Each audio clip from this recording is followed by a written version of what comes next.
ہم سب ساتھ عید میں مشتمل فرمائیں گے حضرت قاری محمد ریاض الدین صاحب دامت برکاتہ العالیہ بس انہی الفاظوں کے ساتھ کہ بڑی مدت میں ساتھی بھیجتا ہے ایسا مستانہ، بڑی مدت میں ساتھی بھیجتا ہے ایسا مستانہ، بدل دیتا ہے جو بگڑا ہوا دستور میں خانہ۔ میری مراد جناب قاری محمد ریاض الدین صاحب دامت برکاتہ العالیہ۔ السلام علیکم ورحمۃ اللہ وبرکاتہ۔ وعلیکم السلام۔ بسم اللہ الرحمن الرحیم۔ الحمد للہ الذی هدانا لهذا وما كنا لنهتدي لولا ان هدانا الله۔ قال النبي صلی اللہ علیہ وسلم اتل ما اوحی الیک من الکتاب واقم الصلاۃ۔ صدق اللہ العظیم۔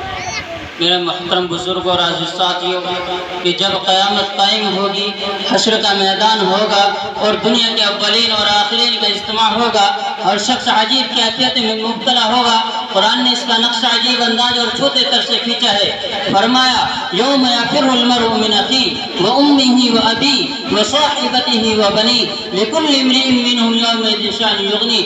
یعنی وہ دن ایسا دن ہوگا جس دن بھائی بھائی سے جدا ہوگا، بیٹی ماں سے بھاگے گی، بیٹا باپ سے نفرت کرے گا، شوہر اپنی بیوی سے الگ تھلگ ہوگا۔ غرض اس دن ہر انسان میں ایک شان بے نیازی ہوگی۔ حق جل مستقیم جانی سے ارشاد ہوگا کہ آج نہ تمہاری جائیداد کام آئے گی، نہ تمہاری محلات تمہیں بچا سکے گی، نہ تمہارے دوست و احباب تمہیں اس یوم الجزا سے بچا سکیں گے۔ آج تو صرف اور صرف تمہارے اعمال کام آئیں گے۔ میرے محترم بزرگ اور ساتھیوں، اللہ کے نبی علیہ السلام نے ارشاد فرمایا کہ من ترک الصلاۃ متعمدا فقد کفر، کہ جس نے جان بوجھ کر نماز کو چھوڑا کوئی اس نے کفر کیا۔ کفر اور اسلام کے درمیان میں نماز ایک آڑ ہے، اور اگر کوئی شخص نماز چھوڑتا ہے وہ اس نے اس آڑ کو ختم کر دیا ہے۔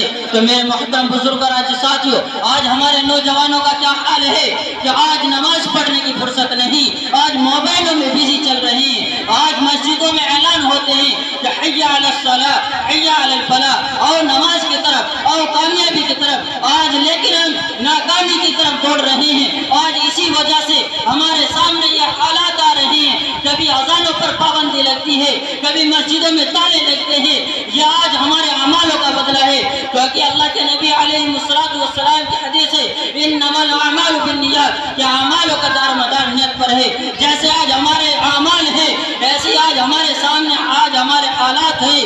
تو میرے محترم بزرگوں اور ساتھیوں، ایک بنی اسرائیل کے 3 شخصوں کا واقعہ بتانا چاہتا ہوں کہ بنی اسرائیل کے 3 آدمی تھے، کیونکہ اللہ تبارک و تعالی جو مخلص بندے ہوتے ہیں، اللہ تبارک و تعالی انہیں اپنی مصیبت سے نجات عطا فرماتا ہے۔ بنی اسرائیل کے 3 شخص سفر کر رہے ہیں، سفر کے دوران بارش تیز آ جاتی ہے، بارش کے دوران میں وہ ایک غار میں چھپ جاتے ہیں۔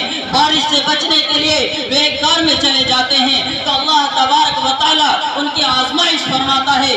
دعا کرنی چاہیے اللہ تبارک و تعالی کہیں ہماری آزمائش نہ فرمائے، کیونکہ ہم آزمائش کے لائق نہیں۔ آج ہمارے حالات ایسے نہیں کہ اللہ تبارک و تعالی کو ہم پیش کر سکے۔ تو وہ تینوں شخص جب جاتے ہیں اور اللہ تبارک و تعالی کے سامنے وہ غار میں چلے جاتے ہیں، بارش تیز آ رہی ہے اور اللہ تبارک و تعالی ان کا امتحان لے رہا ہے۔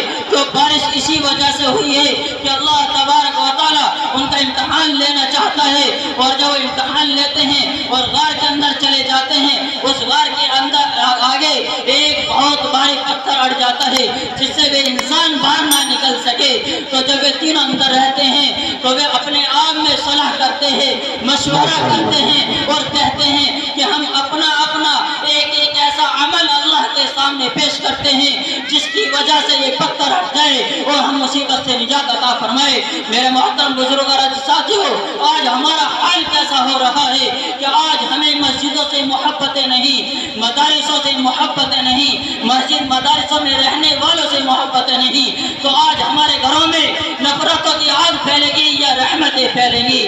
آج ہمارا حال ایسے ہی ہے، کیونکہ قرآن کریم میں اللہ تبارک و تعالیٰ نے ارشاد فرمایا یا ایھا الذین آمنوا قوا انفسکم واہلیکم نارا، کہ بچاؤ اپنے آپ کو اپنے اہل و عیال کو جہنم کی آگ سے۔ لیکن آج ہم کسے بچائے جب ہمیں اپنے آپ بچنے کی تو فرصت نہیں، اپنی مغفرت کرانے کی فرصت نہیں، تو ہم کب اب کس سے بچائیں گے، کسے اپنی اولاد کو بچائیں گے جب ہمیں اپنے لیے دعا کرنے کی فرصت نہیں، اپنے بچوں کو پڑھانے کی فرصت نہیں؟